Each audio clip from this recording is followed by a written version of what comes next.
welcome back to another Mackem in the Middle podcast after another Sunderland game, another league game, and another humiliating defeat is the best way of putting it. 6-0 defeat away to Bolton, another away game that I was lucky enough to be at. A lot of the podcasts we do this season, we try and find positives out of the game. There's absolutely not a single positive to come out of that game yesterday, so if you are listening to this and you are at the game, you are very brave for reliving the whole game. But there's so many talking points. I think it's fair to say we'll skip the player ratings today. But that's a positive. I suppose that is the one positive of the podcast. We'll not be doing the player ratings. But where do you even start after that, John?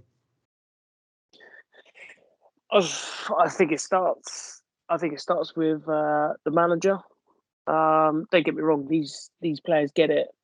I think everyone, players and manager, I think they all get it. Sort of both barrels. We know the players got it at the end of the game, and Johnson as well. It's such a weird one because Johnson's telling us that the prep was so good and everyone's looking good and training's looking good, and from his press conference post match he says we're from the first sort of press that they gave us, he said he just knew it was going to be a bit of a bad day, and it's why should that happen? We know I'll probably say could we say it's maybe been coming again because we don't seem to learn. We don't really. We've ridden out a few storms. We beat Sheffield Wednesday 5-0, but the first 10 minutes they were all over us. The Portsmouth game, they probably dominated for the first 25 minutes, and we've managed to win. And you wouldn't even say Bolton were fantastic yesterday, because I don't think they weren't, and I don't think that's an arrogance, and it's no disrespect to Bolton because they've taken their chances and they've absolutely they have smashed us, but it's all on us. How can you lose every single individual battle? And we keep saying about streaky Lee and this, and the question really is why are we so streaky? What genuinely, that is a question for everyone to answer. Why are we like that? Why can we be scintillating at one point and the next minute we're absolutely dire? And yesterday was just an absolute disgrace for me, and that's from top to bottom. That goes from staff to every single player. I think maybe the subs get away with it because the game's absolutely done and dusted, but the starting 11, like every single one of them, I'd say all their places were up for grabs for the next game. I think Johnson's probably lucky no one's pulled the trigger yet, but again, it's if for me personally, I think if you send your players out and they serve that up for you, then to me, I think there's something drastically wrong, regardless of what results have gone on before. But, where do you start with it? I watched it on the stream and paid a tenner and I was fuming. So, you guys were there and actually lived it all live. So, you're probably more of a, more fuming than I'd be. But I don't even know where to start with it, to be fair. I'm trying to dissect it all, every little component, and I genuinely don't have the answers. Yeah.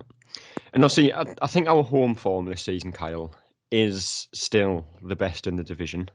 And I was quite surprised to see that our away form is actually the 6th best in the division, which is still nowhere near good enough. You've got Wigan and Rotherham up there who are winning most of the away games. And, I've been to 6 away games this season. Only one of them against a team in the top 6, and we've only won one of them games. We've drawn at Shrewsbury, drawn at Accrington, got hammered off Sheffield Wednesday, got absolutely obliterated off Bolton. It's just unexplainable how bad we are away from home. Yeah, it really is. And one thing I noticed too when we were talking about the losses, so we said, the games to Rotherham, Portsmouth, even Bolton, regardless of where they were at in the table at the time or things like that, like they are all the bigger clubs in League One, the ones that really make an occasion of the day. I mean, I know Bolton was real, but it's just like the same story every time. We always say, oh, these teams that we play when we play on the road, they really make it their big cup final and things like that. And you're right, at some point someone's got to learn, right? That if we go out there and lay an egg early, especially early, if we concede early, I think the difference is, a lot of teams in League One, if they go down a goal, now they're immediately playing, okay, how can we get a draw out of this? How can we take a point out of this? We're in the position where we say, well, no, we still we're expected to go out there and still win it, right? So we play very open at that point, which then leads to, I wouldn't say 6 goals, but it does lead to the possibility to get scored on again. And I'm not saying we should change our mentality, because regardless of when we go down, we are a team that should be looking to win every single game. But I feel like that's the difference between, losing 1-0 yesterday. Sure, it's one of those. It's unlucky if we had chances, things like that. But we got to find that balance between. So, and I know you talked about the home form. Now here I am rambling about our away form. But at home, we have the crowd, we have the confidence, and things like that. And the other teams that come in, they're thinking the same thing. If we get on top of them early, they're now playing for a draw. I don't know. There's got to be a balance for us on the road, because it's seeing the third, the fourth, the fifth, and then the manner in which they were scored too. It's not even like they were. Yeah. It just looked like we didn't even get off the bus. I don't know. So I don't know if I even answered your question. I just had to. I've just been thinking about this all day since yesterday, and man, it's just bizarre. I mean, just like what John said, it's like who knows? Like none of us have the answers, and that's why we're not really paid to have the answers, thankfully. But Lee Johnson is, Speakman is, all these other people are, and someone's got to figure something out.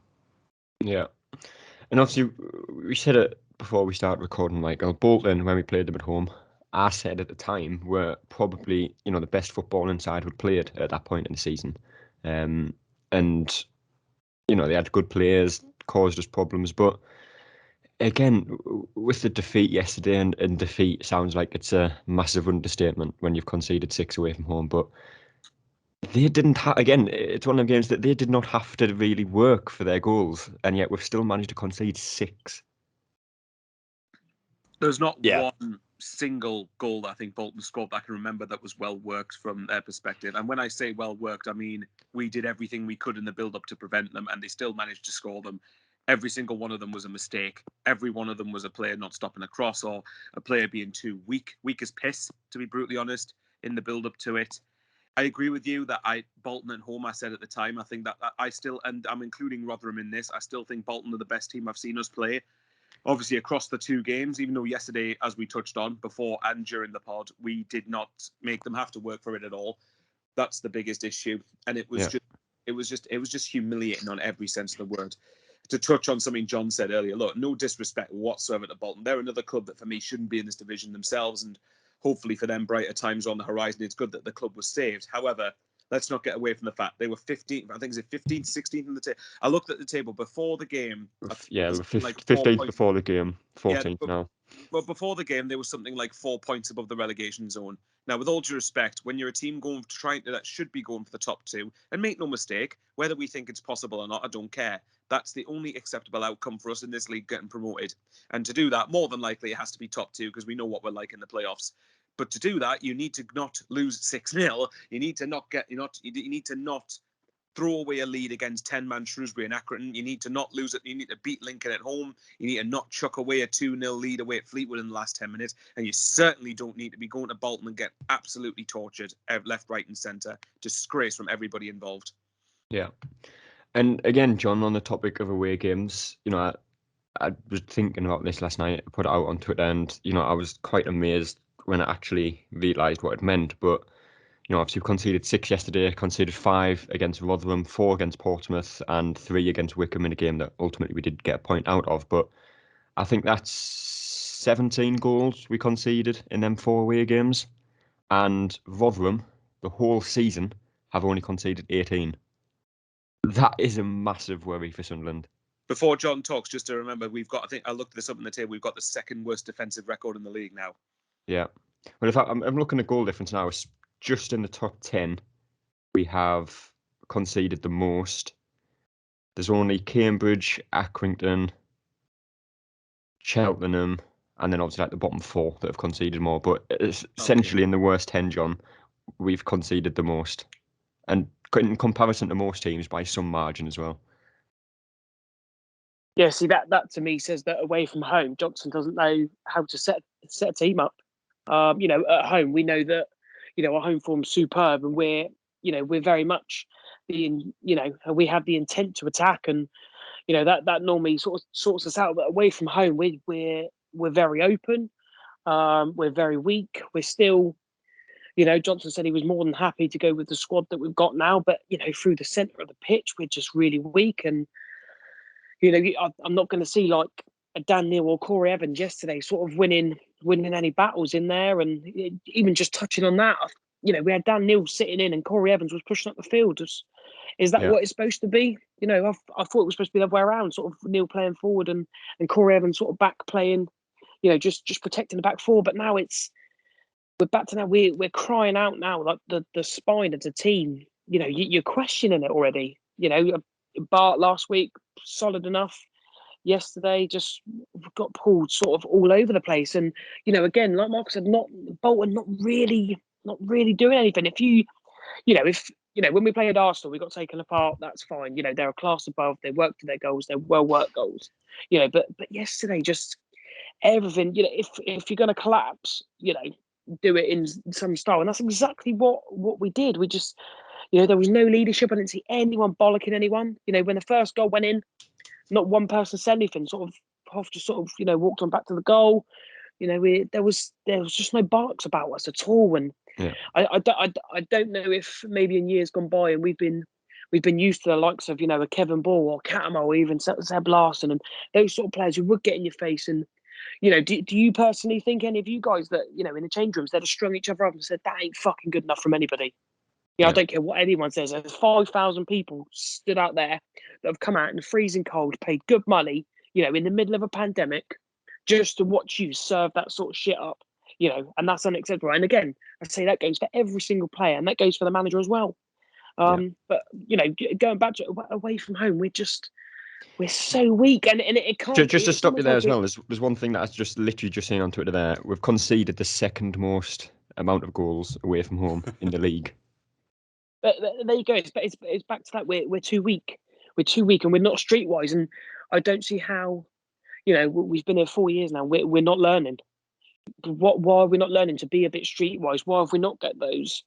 We can't even buy streetwise League One players. They're always just players who just can't handle it, who just can't do it, can't seem to do the business. And again, we're back to, I don't know what the answer is. Is Lee Johnson just cannot. I don't see. We'll touch on the formations, but why are we changing it when three at the back's worked okay? Keep Flanagan in, all right. He's been shit, a few weeks, but put him in there with Bath and Doyle. Play wingers, and then if you are on the attack, which Bolton are going to attack you at times because we're away from home, then we sit in as a 5, the 2 centre midfielders. And this sounds very simple, I'm only a absolutely low level coach, but would you not expect yourself to be hard to beat? We can't just go there and go toe to toe.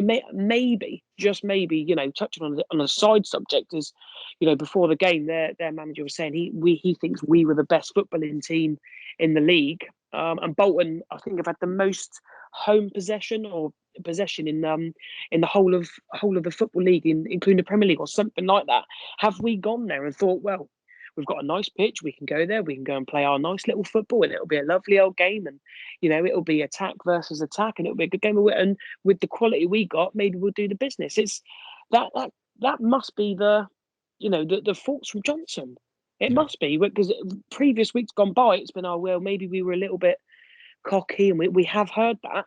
And it's, it really is. We've totally missed the boat, I think, on the basics. We couldn't do any basics yesterday. The first goal sums it up. Callum Doyle, for all the good, lets the ball drop over his head. The slowest striker manages to run in. Hoffman shits himself, even though he's been playing with Manuel Neuer, for a few years, so he knows how Neuer would have swept that up, or if he commits himself, he probably wins the ball, but he hesitates. And to be fair, the guys put it away, and that summed up the whole day. It's just very, very basic. Now I can live with being taken apart if teams are like when we played Arsenal, we lost 5-1, but I was proud. It's a different, the team of quality we're playing against, and you could see the levels. But this is a team who was, what are they like? I don't know, lower than mid-table as well. 40, Not even a Rotherham or a Wigan. And you go, I wouldn't accept it, but I'd be like, fucking hell, well, fair enough. They're up there and they're doing the business. It's a proper, teams at the moment are going to rub their hands together and go, Sunderland are on their way to us. at the stadium like different kettle of fish, but away from home, they must think, right, let's have them. Easy target. We'll have them. Get in their faces. We don't really have to do anything. We don't really have to work anything. Win your little individual battles, and that's what League One is about, is a battle, because that's what it is, you know. And then if you do that, you can have someone on the ropes and go for all 6 goals. And, you know, we've all seen them. They are fucking dreadful. They're all avoidable and they're all dreadful. You know, I don't know, was it the 5th one where they just passed it round in our box? That is disgusting. Yeah. Absolutely disgusting. We just got taken apart the whole time. And, you know, when we beat Sheffield Wednesday 5-0, would anyone have expected that sort of performance, you know, to drop out? So, again, you know, fuck knows. Yeah. And off the top of my head, Kyle, I think, you know, a 6-0 defeat is probably, if not definitely, the heaviest defeat by any team in this league this season. Obviously, I think Gillingham lost 7-2 yesterday, a 5-goal margin, but in terms of a 6-goal margin defeat, I think that is probably, like I say, almost definitely the heaviest defeat any side in this division has had this season. And, you know, again, I think, you know, I mean, mine's frazzled, so I don't even know which goal it was, but it was one goal from Bolton that was actually fairly well worked and, you know, a nice bit of football from Bolton's point of view. Sunderland could have done better again. I think it was Kieran Lee, I think it was, that scored it after like a 1-2 in the box. But again, it's just so many times, so many games this season where we've conceded 2, 3, 4, 5, 6 goals, which sounds crazy to say, but there's been plenty of them this season, that we're just gifting goals away. Like John said, the first one, it's a ball over the top. Defenders misjudge it. Hoffman doesn't really know what to do. He comes for it, but doesn't actually go for the ball, just in the middle of no man's land. You've got Danny Bart, who, you know, it's an excellent header. It's like a Santiago Vigini header.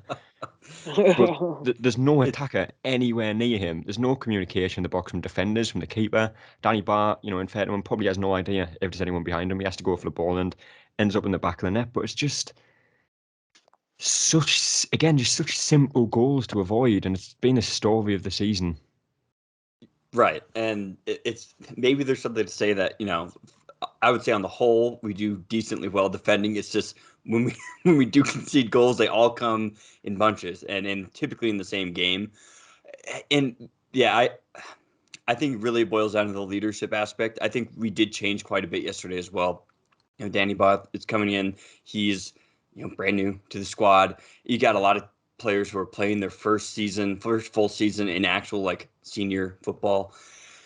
And maybe that's just part of the, you know, the double-sided coin of like, hey, we want to go young. We want to, you know, get all these young guns in, these lone players, these players who didn't get a chance elsewhere, but who are, you know, pegged to play at a higher division.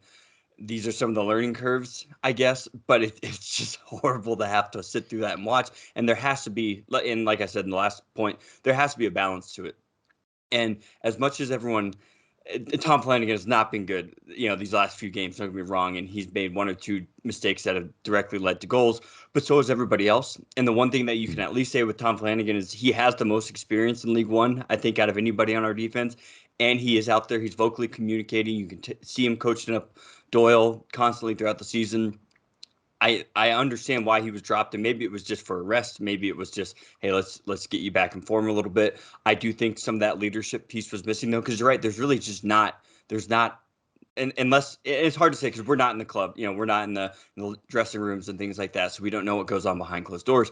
But it really just doesn't seem like there's a captain out there, somebody who they can look to, who's galvanizing the rest of the team, who's gonna get stuck in for a hard tackle to send a message to at least, you know, say to the rest of the team, where are you guys at? You know, like, I'm putting my body on the line. We need to step up. There's just, the organization's lacking. I think it probably has to do with some of the changes that were made, the formation, and that is on the manager. But at some point, too, the players have to play for pride, right? There has to be a level of pride there, instead of just immediately dropping your head and just conceding, like I said, really just lazy goals. I mean, it was like they were running training, like on the training pitch, you know, just little give and goes, little one-touch passes, and they were having a great day. Getting other people involved. Declan John scored against us, right? I think. Yeah. Like, how does this happen? He's played more minutes against us than for us. Right. Yeah. And it was one of those days you're watching it happen, and you could just, as soon as that second goal happened, you just kind of knew, you just felt it, you know? And yeah, it's going to be interesting to see how we respond to that. There's really only one way. We play Doncaster next, which is probably probably a blessing. I'm sure we'll get to that, but man, there's got to be a balance to find between who can we start that, Tom Flanagan has his faults, but he at least brings some other intangibles to the table. Sometimes like your best skill side is not going to be the best fit for the team and the best fit for a road game like Bolton. I think we just need to make ourselves harder to beat, especially on the road. Even if we have to scrap out a 0-0 draw or even just, get a goal at the end and win 1-0, we have to be harder to beat. And, I know we want to go out and score 5 or 6 goals, but we have the propensity to let in the same. So we got to find that balance. That's on Johnson to do for the last, 20 games or so? Yeah. And there's so many talking points that I'll go through, Michael, and I think this is probably the first one that I'll kind of bring up that have arrived from Twitter. Looking at the games, obviously we started with a back four yesterday after obviously winning against Portsmouth with what was a back five. But with the games that we've started at back four, we've been beat 1-0 off Burton, 4-0 off Portsmouth, 1-0 off Charlton, 5-1 off Rotherham, 3-0 off Sheffield Wednesday, 3-1 off Lincoln, and 6-0 off Bolton. And we haven't lost a single game when we've stuck with the back five. So if Flanagan's injured and he's out of the squad, fair enough, but he's on the bench, so to me he's fit enough to play. Granted, he's dropped off a lot in terms of form, but why change something that has worked all season to something that has never worked all season? I don't know. Johnson overthinking it too much, potentially. That's the only thing I could remotely think of. But you're right. I mean, why? Before the game, when the team news came out, I was surprised that he changed it to a back four.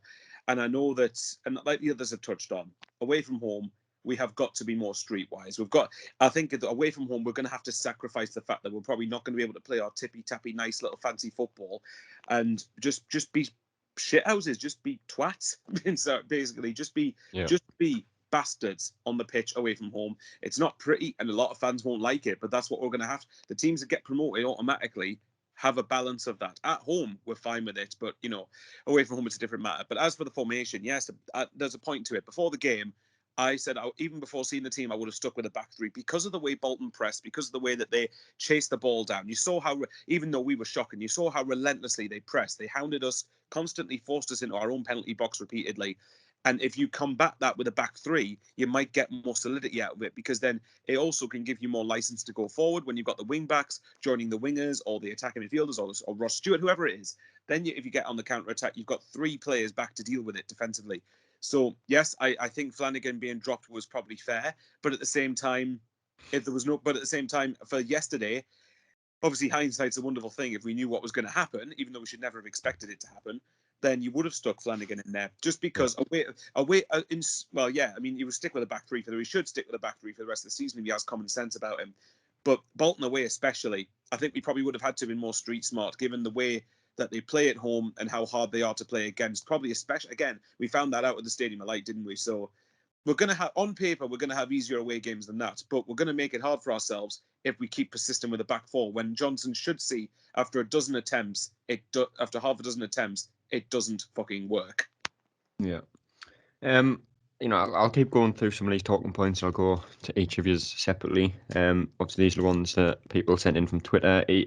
John, Ethan, Todd said just about how inconsistent we are, and it is hard to fathom that you can win 5-0 one week and lose 6-0 the other week. It just doesn't make any sense, no matter how hard you think about it. It's just not something that you can comprehend as to why.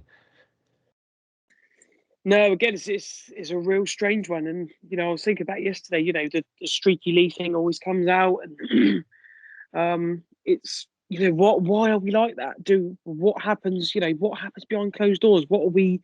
Johnson will probably tell you we're doing nothing different. It's all the same. The players are, we get the old they're well prepared, and I'm sure they are. So why then does it all go wrong? And like we were saying yesterday, Johnson sort of straight away was saying, well, I knew from the first press we were going to struggle, but why should we struggle? Why does it have to be like that? And some of the results, the games we have started, sort of poorly. I touched on the Sheffield Wednesday and the Portsmouth and those games that we didn't really, get out of the blocks very, very quickly. And I think that arrives back at the manager's door, and I think massive. Obviously, there's massive question marks over Johnson's head, and even if I was Johnson, I think I'd even be considering my own position, thinking I've set them up this week, to play this way. I say psyched them up, but I've got them ready to go out there and play, and we've looked sharp in this, and we've done this, and then they go out there and then they serve up that, and I'd think, what the fuck have they just served up to me? Yeah. I'd be the first one to say to them in the changes, what the fuck was that out there? You've made me look an absolute twat. I'm telling the fans that, we've prepared well, and let's they're very well treated.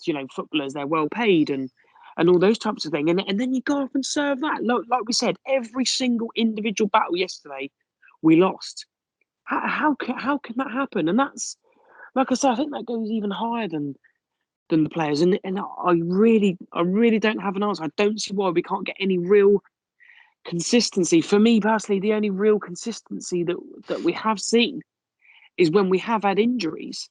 Yeah. And we've only had the bare 11 to choose from, and it's, well, everyone knows that they're playing, everyone knows their jobs, and crack on, get on with it. And we seem to be right. The more options we have, the more he seems to want to piss about with it. And that leads on to another point that someone else made. Gary put, Johnson can't work with a bigger squad. His last good spell came at a time when the team was picking itself due to injuries, and he had no option other than to play a 3/5 at the back because we had no fullbacks.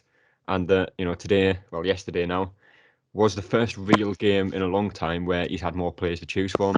He's had to make his own decision on the squad, and that in turn has led to the worst performance of the season, worst result of the season, and arguably the worst result in Sunderland's history.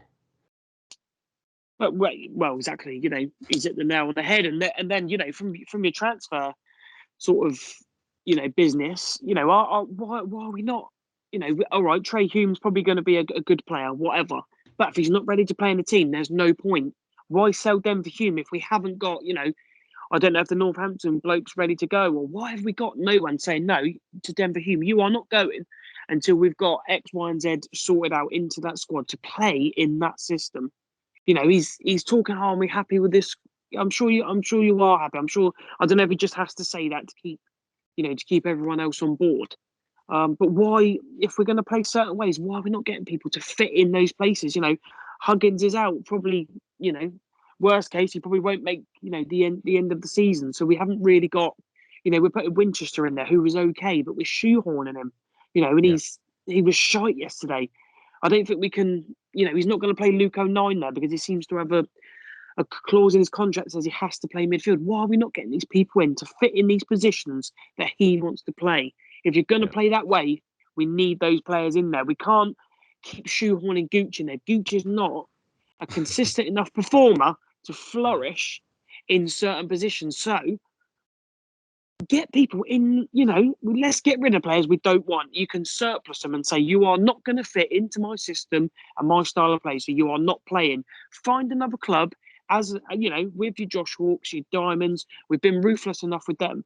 So to the drawing board with Speakman and say, this is the player I need to fit in my system. If you get me them, we will do well. If you don't get me them, I'm going to have to shoehorn the likes Winchester, Luke 09, Gooch, who, to be fair, have done okay, but that's filling in. Filling in does not, get you promoted.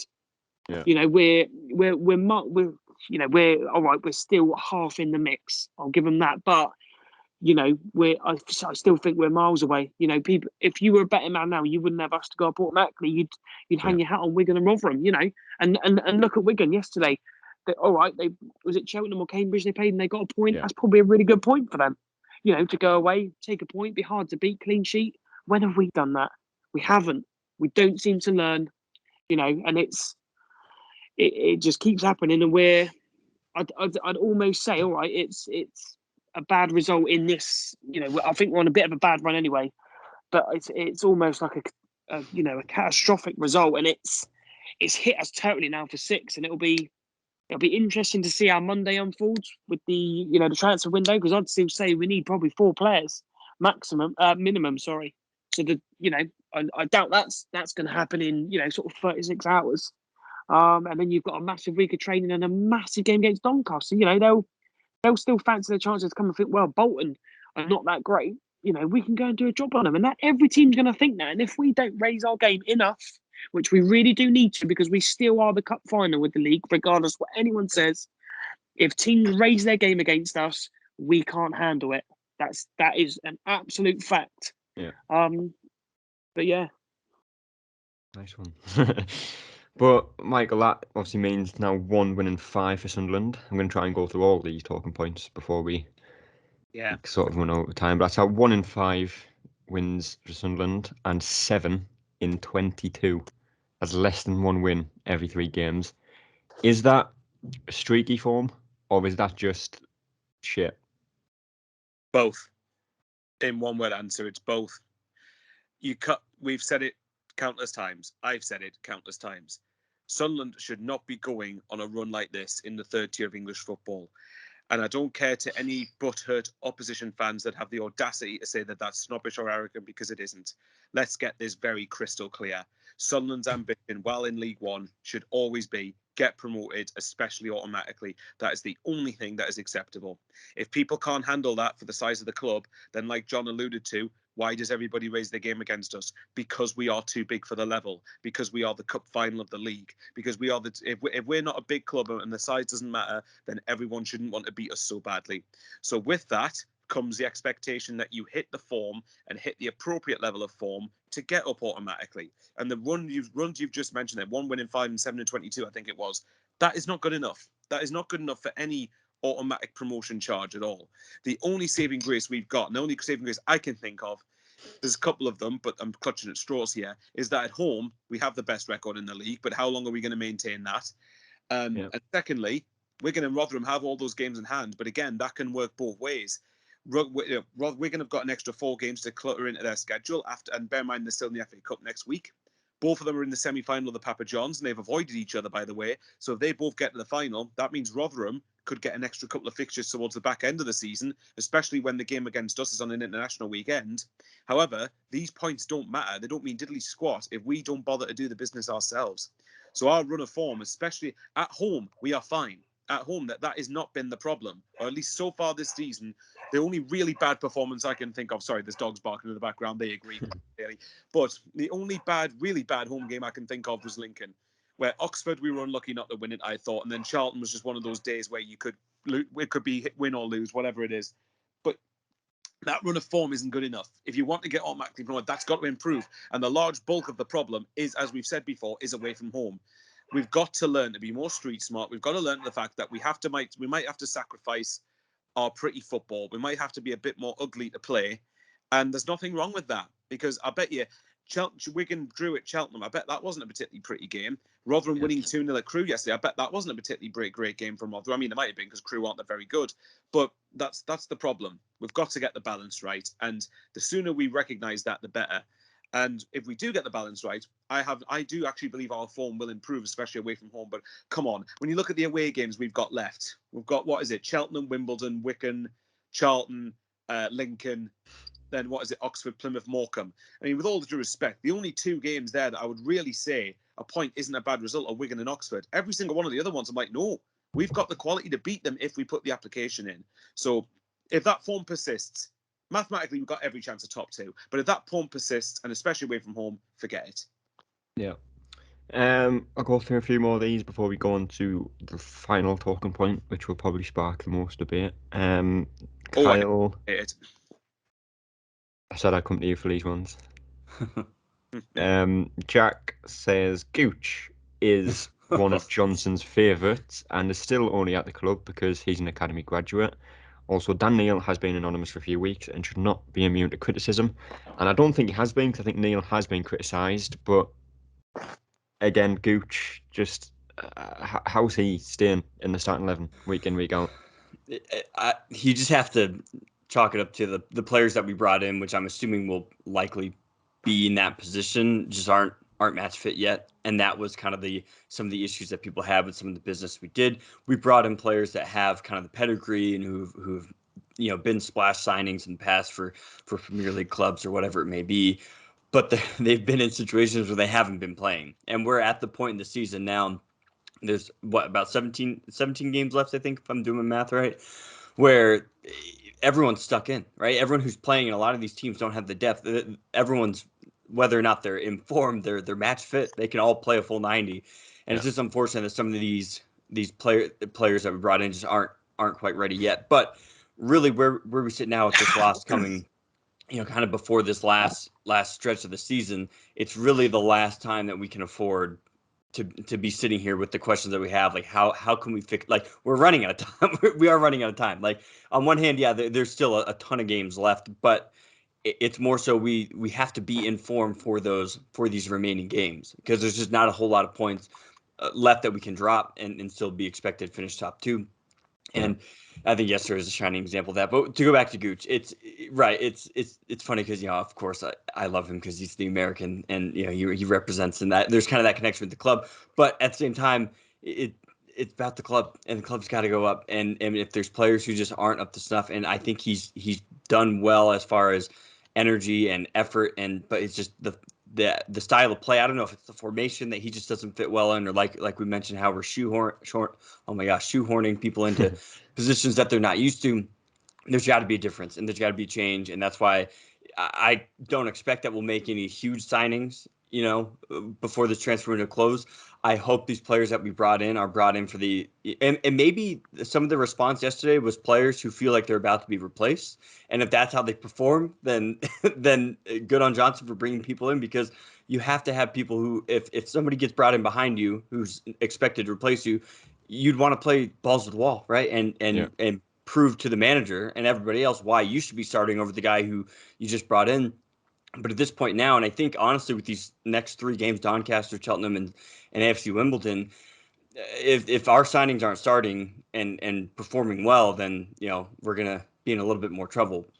But like I said, timing wise, yeah, it's never ideal to lose 6-0, but we're approaching the last days of January, and then we're, like, from February on, it's really the fourth quarter, and there's gonna be a lot of matches for a lot of these clubs who had to postpone, who sat out due to COVID things, and it's going to get real dicey. And I think that's where our depth, fingers crossed, will hopefully shine through. But it's, like I said, yesterday was the last day that we can really sit here and afford to say, how do we still not know what we're doing? Because at this point, there's not going to be a lot of weekends left to sit here and ask those questions. Yeah.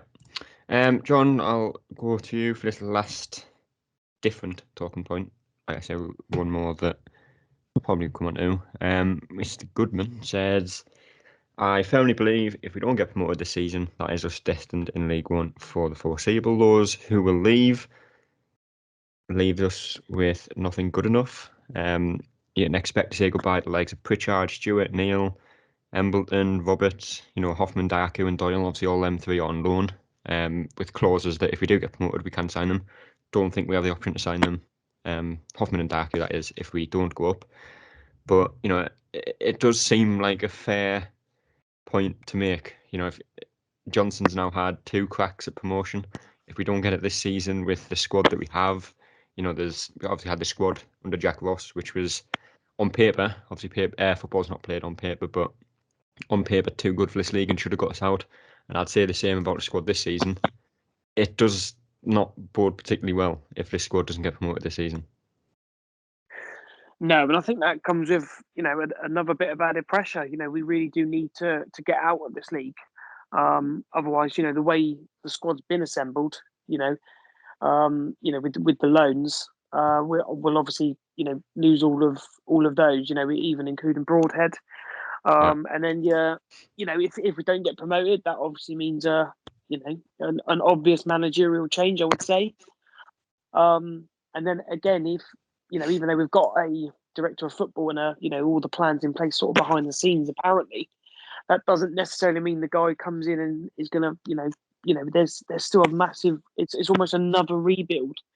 And then do we have the plans in place to get it right again? You're sort of you're back to the drawing board, once again. I don't think we can really rely on the playoffs because it can be a lottery and anyone can beat anyone in this league. Look at what happened yesterday. It's just a massive lottery, that, and I think we're hinging a lot of it now. I think we're sort of a lot of things are going to have to fall into place now for us to absolutely get it right now and go on a run. Because what's going to be the difference in sort of 2 weeks' time, and we go away to someone? Are we going to be able to not have this performance? What's going to change? Drastically. It's all just up in the air. And for me, it's just not. It's not good enough. In any way, shape, or form. And I think at the moment we should be very worried with how in balance the season is, the squad is with. If we don't get promoted, like you say, we stand to lose. A lot of players will be picked off. You sort of, your Dan Neils and, like you say, your Pritchards, and then you're sort of stuck with players who like Flanagan's and your Gucci's. You're probably still stuck with them because no one's really going to take them. And again, you have to, you find yourself not being able to get rid of them. So the time now is to really stand up and be counted, and that's everyone at the club. We do need a lot of stuff fixed. We need to stop being maybe so loyal, to players who are just not on form. Sort of we touched on Dan Neil.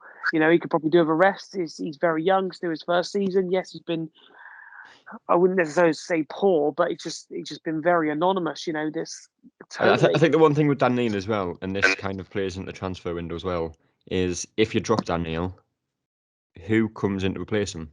Because you could say Embleton, but Embleton's not a centre midfielder that can really play in that position. He's more of an attacker. You've got Winchester, but would Winchester and Evans really work in midfield? Neither of them have that, ability to play that, decisive pass like Neil does. Obviously, there's links with that Wimbledon midfielder, Jack Vadoni, but is that one of the reasons that Neil isn't getting a rest? Because we just have no one to play that role? Well, I think that then goes back to the recruitment, doesn't it? I think surely if we can see it as fans, that Neil is struggling. I don't know if he's, I wouldn't say had his head turned, but there's obviously a lot of rumours about him maybe going.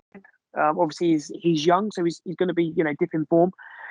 Is the reason he's still at Sunderland is because he still has those inconsistencies. So there's going to be, the club should be, knowing of.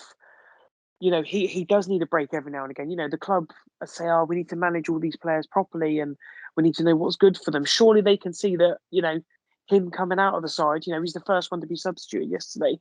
Fair enough. Why is it taking this long, for that sort of thing? And Winchester's a midfielder.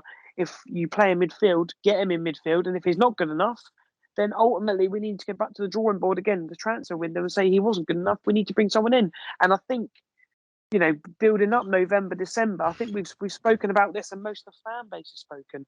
We do need another midfielder. I'd say a combative one. We need that. Are we hanging our hat on the fact that Luke O'Nine's going to be fit in, I don't know, 3 or 4 weeks? Are we hanging our hat on that to think, we're not going to maybe sign a midfielder because Luke O'Nine will be back? Lyndon Gooch can cover, Winchester can cover, but Winchester's covering someone. Do you know what I mean?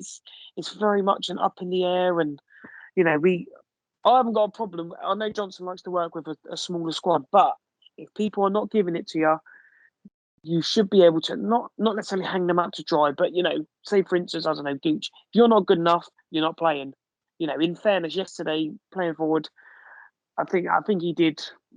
I wouldn't say he did good, but he did some things. They didn't really come off. But to me, he was one of the ones who did try things. But when you've got Roberts and Jack Clark coming on loan, for me, Gooch gets nowhere near the team.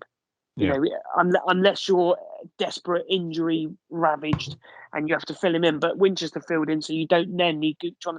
It has to be a bit more ruthless now, because how many times are these players, gonna almost, make Johnson look a dick because he's picked him, he's trusted in him, and I'm sure if.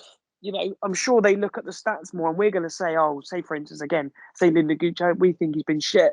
I'm sure Johnson will turn around and say, well, the stats, the stats yesterday said that we had more possession, we had more passes, but we got hubbed 6-0. But he's going to look and think, well, he actually, to be fair, if I showed you the numbers, he's actually done okay. Whereas we can see it wasn't good enough, and it has to be that ruthlessness. It has to be that. Yeah. If you're aiming for the top, has to be that ruthlessness. And until you start doing that and saying you haven't been good enough, someone else is coming in who's going to take your place, and it has to be someone better, not somebody who's going to come in and plod on like some of the rest of them do. It has to be that upgrade, so you can say to him, "You've been shit. He's come in. He's flying."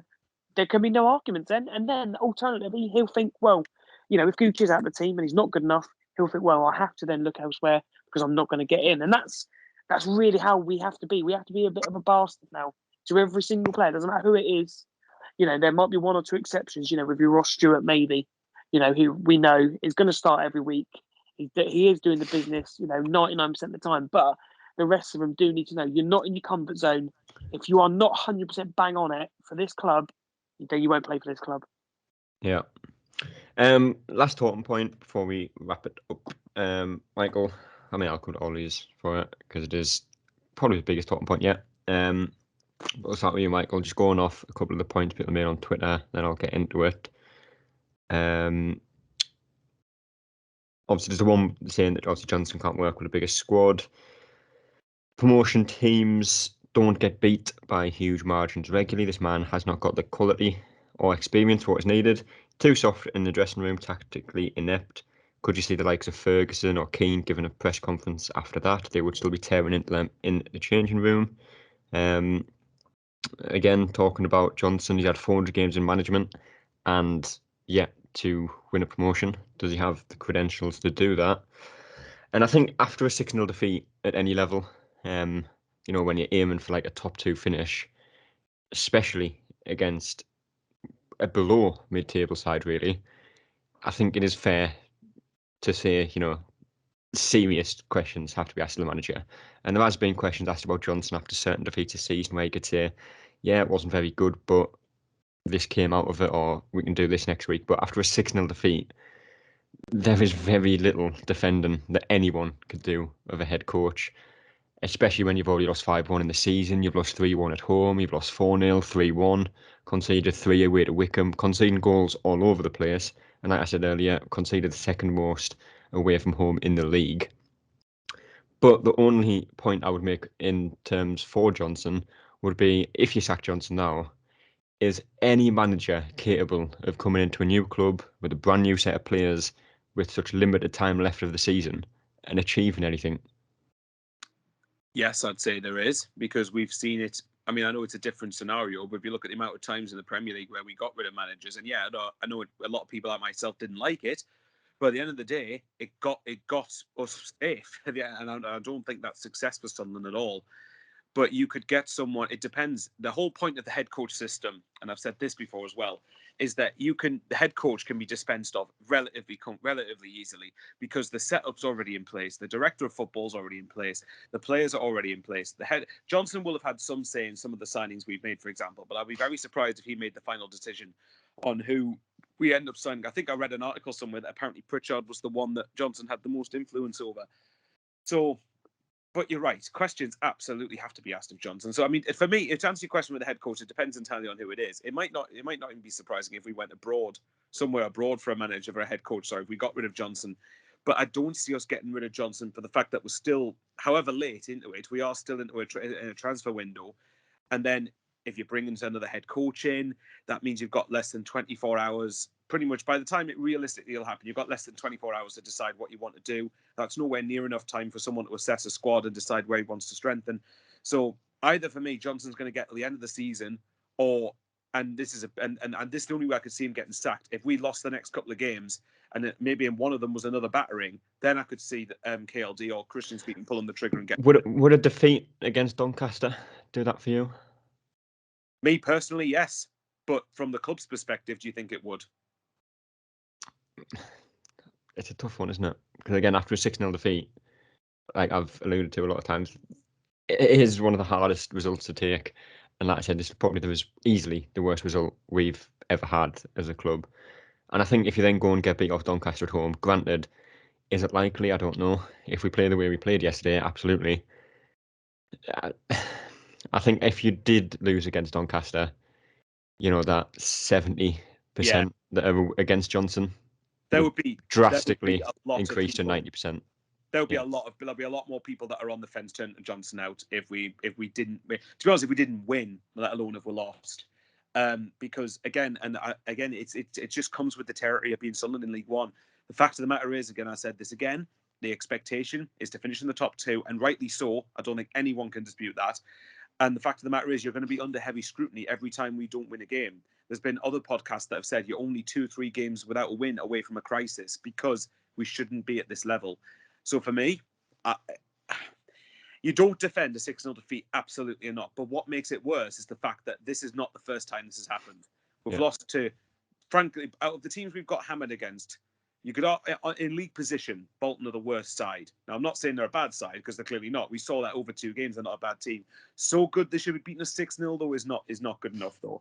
Like, when we've been hammered off Portsmouth, Rotherham, Sheffield Wednesday, we've lost 3-1 at home to Lincoln. It's always one extreme or the other. When we're at our best, we're by far the best footballing team in the league for me. When we're at our best. However, we haven't seen that consistently enough, and the counter argument is when we're at our worst, boy, we hit like a ton of bricks when we're at our worst. It's no middle ground. So, and the thing is, with Johnson, the streaky Lee thing, we can't afford to have that. Now, I'm someone who really likes Lee Johnson, and I've stuck up for him quite a lot, and I still believe rightly so. However, you cannot defend yesterday at all. And I'm at the point where if the trigger did get pulled, I don't think it will, but if it did get pulled, I wouldn't exactly begrudge the decision, because he's had the goals we've let in is ridiculous. The hammerings we've had is ridiculous. It's something that should never, ever, ever be happening while in this division. I think some of these results this season as well, like I've said, I think after the Rotherham game, after the Sheffield Wednesday game, and definitely after yesterday's game, the phrase worst defeat in our history has been used a lot, and it's only been used this season. If them results happen under Parkinson, under Ross, under any other manager, it would be the same. But to have 3, 4, 5 defeats that immediately after you can label as the worst defeat in your history in the same season, it spells it out. Yeah, exactly. It says a lot when you're saying this 4 times across 3, 4, 5 times across the course of a season. And again, even when people debate, is it the worst result in our history? Well, yeah, it probably is, because of the level that you can say 8-0 Southampton. I had one of my mates argue, well, 8-0 Southampton, is that not worse? Yeah, but that levels the context of the league where we're at, the level we're at, the opponent we're playing against. It's certainly if it's not the worst result, it's definitely the worst period of the club's history, without doubt. And Johnson's got to deserve flack for that. Yeah. Kyle, where do you see all this? 6-0 defeat. I don't think you can argue against the fact it is fair for a manager to become, under question as to whether he should keep his job. Oh, yeah, absolutely. And I think, just spend 30 seconds on Twitter and social media, and it kind of shows you where the kind of the vocal minority, majority, wherever it stands now.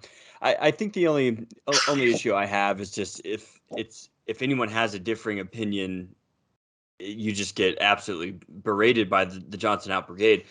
And like I said, I think it's totally valid to have that opinion, but it's also just not. I don't think it's realistic. I think Michael kind of summed it up. I mean, we're just not at the point in the season where changing a manager makes sense. And, I know league table, there's, a lot of games in hand and things like that. We're still sitting third, which is fine. And which is fine for now, but there's still every opportunity in front of us to win this league. I mean, maybe not win it, but at least finish top 2. We play Rotherham, we play Wigan, we play, so especially in the last 5 or 6 games, they're all pretty poor sides, and we just need, if we're going to be streaky, we have to turn that streak into a positive direction and at least get some points back and really try to kind of negate some of the games in hands that Wigan has. Primarily Rotherham, I think, has 2 games in hand. Yeah, it's just changing managers. It's just not gonna work at this point in the season unless we had somebody who was already in the wings, who has kind of been around the club, or something like that, who had the experience, who knows for a fact. But there's just it doesn't matter who we bring in. I think you could even bring in someone like Klopp, and we would still somehow manage to lose or tie a game, because League One's just crazy every single week, just kind of madness. Yeah, it's just not realistic, and everyone has their opinion. Everyone has the right to be upset, especially after a 6-0 loss, and you just have to hope this is the one that kind of teaches that last thing I finally remembered my point. You were mentioning a lot of our worst defeats ever have come during this season. This is really the first season, though, that we did completely change. I mean, for one, we changed ownership, right? We have this whole new philosophy around the club, and we made the decision to bring in, to focus on the young players, to focus on young talent. Yeah. One thing you're going to find with young players, and you can see it looking at, the under 23s and those different types of divisions, like these types of wins and losses happen, and it's because the confidence and the consistency with young players just isn't there. This was always going to be a gamble coming in. No matter how well Doyle started the season when we were like, he's the greatest player on the planet, he's obviously kind of settled back to, okay, he is a very young player. He's very good for this level. He's just very young, and when you have young players, it's the lack of experience, it's the communication, it's knowing how to handle these sort of hostile environments. Yeah. A lot of these crowds that they've been in will absolutely be the largest crowds they've played in, especially when you add in our away fans, that's 5,000 or 6,000. That's most in some home grounds in League One.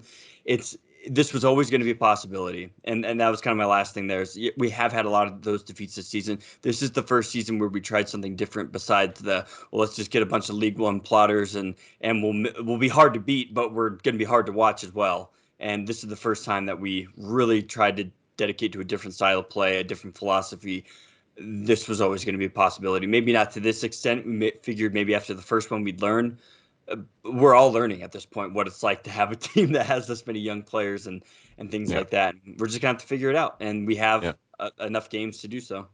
Just to counter that, Kyle, you say that we obviously this season, it is the first time we try something different, and to a degree, patience has to be remembered for the youngsters. But when you're at your fourth season in League One, right, I think it's very, very, very hard to not view every season that we don't go up is basically a season wasted in my eyes. And it's the fact that if I guarantee right now, if we're in this league another season, I'd be very surprised if next season a good few thousand people didn't want to renew the season ticket, because it gets to a point where, well, no, the apathy. We haven't got out of it after 4 years. When are we ever going to get out of this shithole?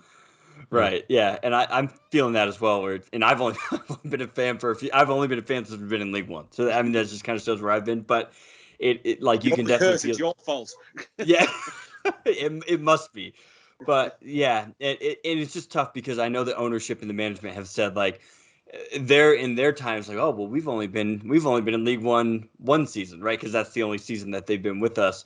But yes, for the fans, that we're at the point where the apathy will absolutely start to set in, and just kind of bitterness, because the weekend should be nice weather. You should be enjoying your weekend, and then you just go and make an away trip to Bolton, and you come back fuming, and it's just no one wants that. It's like we already have enough shit in the world going on that we can get upset about. Like the one thing we can't have is Sunderland also just not carrying their end of the bargain. But yeah, we'll see. It's just yesterday was tough. It was just tough for everyone. Yeah. And last but not least, John, I think, does Johnson deserve to keep his job after that game? I would say no. And I'd say that about any manager after a 6-0 defeat in that manner as well. But at the same point, if we do end up in the playoffs, which, I think is looking more and more likely as the season goes on, it takes one good run and you're promoted. Win them 3 games. I'm not sure who's in the top 6, 4 playoff positions at the moment, and I don't know who will be in there at the end of the season, but Sunderland have a good chance of still getting promoted this season. But the one point I would say is if we don't get promoted, like I said earlier, Johnson's had 2 fair cracks at promotion, and that would probably be the biggest failure yet since we've been in League One. Yeah, for me, it's one of the best squads and probably the best access to certain players. The players we've got, a lot of the ones we had sort of first season were sort of carryovers, weren't they? Your Catamoles and those types of players. But for me, we always get the old cliche rattled out. The long term plan and that that's which is great. I know we've got a lot of good young players who will get better with age and that type of thing. But I don't think the long-term plan should be detriment to the short-term plan, which is get out of this league. And that, I think you have to almost throw everything at that, especially now. We are in God knows how with how shit we've been at times. How we are still in the mix, and that seems to have been a common theme. If we'd have got it right over the last couple of seasons. We were still in there despite having shit runs and those types of things. I don't think the club will pull the trigger. I think they're very invested in Johnson, and still with the window open. I think maybe Johnson himself, and personally, if it was me, I probably would have maybe today be considering my position after what we saw yesterday, because what's drastically going to change. He can't change the whole team. He's not going to get 11 new players in tomorrow. That's just not going to work. So what does actually change? I really don't want to see us chopping and changing managers again, and those types of things. But where do we go from here? A lot of things do have to fall into place for us to get to get promoted and absolutely stay in the mix and almost flourish. If you see what I mean, compared to what we're on at the moment. We were sort of ticking along at 2 points per game, and it was like, wow, we're still on that. We're still plodding on. But what drastically is going to change now under Johnson, that we're going to go up into those automatics and stay there. I know there's a lot of factors, the game's in hand, and it's never worked for us, but it never did work for us. But you see other teams, just Wigan just know how to get business done, and and Rotherham, the same. And then you come to yesterday, we'll call yesterday sort of a one-off game, and we could easily be scintillating for 90 minutes, where Sheffield Wednesday game, or we can be absolute dog shit like yesterday. And it's, again, that's another lottery you put on the playoffs if we are not good enough. So it probably is looking like the playoffs. I don't think Johnson's going anywhere, so we need to literally, I think the club are going to have to give him everything he really does need. But what changes in the background, and that does worry me. Obviously, if we don't get promoted, out we goes, and it's going to be almost a back to the drawing board again. And then, like you say, the problems then will start. Season ticket prices went up. I'm not a season ticket holder personally because I don't live in the area, but for everyone else, it'll be, well, another. The club needs to think about these type of things. They need that revenue, and fans are going to turn around and say, "I'm going again." Not if we're still stuck here. And again, that's not an over the top big headed thing. It's what football clubs should be ambitious, and we should be ambitious, and we should be sticking our chest out and saying this is not good enough. And that's the sort of things that will get you. That's the sort of thing that gets Accrington Stanley into this league and keeps them there. Whereas people will still say, little old Accrington Stanley. It's because they had a bit of ambition and they gave it and they backed it, and eventually it happened. And that's exactly what we should be doing. But at the moment, a 6-0 loss does not out. But at the moment, it seems we're literally totally turned on our head as a club, and it's almost like a gamble now of the playoffs, barring Johnson pulling out a miracle out of his arse somehow.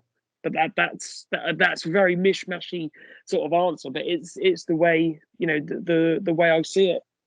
Yeah. Well, we'll end it there. That has been a very productive counselling session, I think, is the best way of putting it.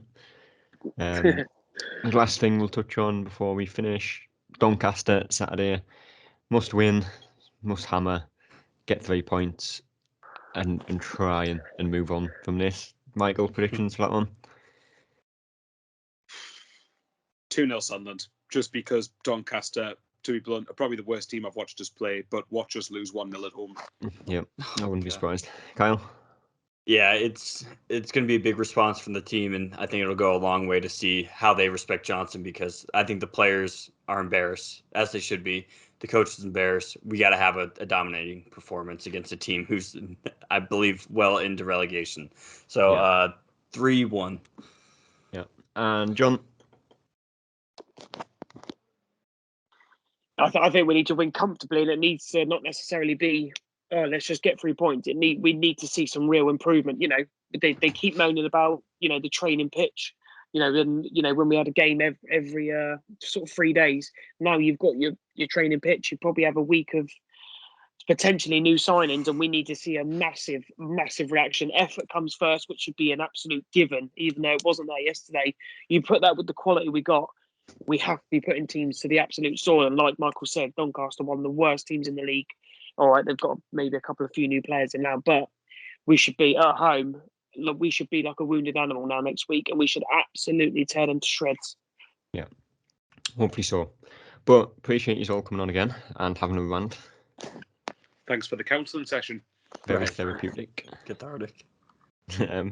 We'll hopefully be back after Doncaster game to talk about that, providing that is not another 6-0 defeat, because I don't think I can do 2 counselling sessions in a week. But we'll see about that.